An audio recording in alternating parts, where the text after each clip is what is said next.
But when people discuss about Islam, they don't view it as a religion of a minority faith. It's because it's a majority faith. Yeah. So like you don't hear like somebody critical of Islam in Iraq will be called racist for criticizing Islam. But so as a result here, I found that there are so many landmines that you actually have to navigate. And one of the things that you have to tiptoe on is really the accusation of racism. Our friend Majid Nawaz has been accused of being racist and bigoted, and so what, and so many others within the Muslim community and sometimes outside. So what's your how to navigate this kind of like Iraq-Iran border situation? So I mean, it's It's a good one. You know, as a historian by training, I can't help but throw out statistics which will be helpful. You know, the American Muslim community 2017 data poll that came out by Pew said that the American Muslim community is multi-religious, multi-ethnic, and there's no one particular interpretation that is more prevalent than another.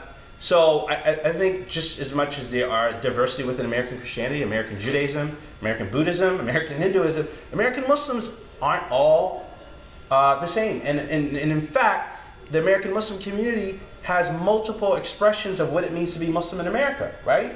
We're now having the emergence of, certainly we know there's conservatism, but there's cultural Muslims, there's secular Muslims, and I think in that space, I mean, as a third generation African American Muslim too as well. I mean, everyone knows a Malcolm X, they hear about Muhammad Ali, and that's about all they know from there. But even within African American Muslim community spaces, there's multiple different sort of interpretations of how people express themselves.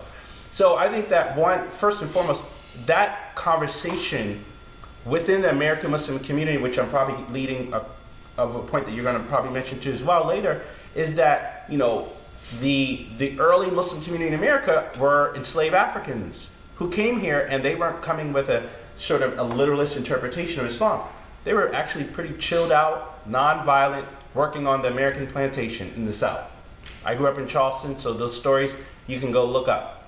But I think that narrative is also not seen in the mainstream as well, because the public perception of what it means to be Muslim in America, unfortunately now, is a very much foreign, immigrant, Arab, no offense, Desi, Indo, Pakistani, etc. And I think that the more you can have multiple expressions that there is not this acceptable Muslim, whatever that looks like, and that not all Muslims are liberal, that they are conservative, that they are Republican, that they, etc. That voice and articulation should be not only encouraged, but that should be celebrated as well, because that's part and parcel toward the American expression too as well.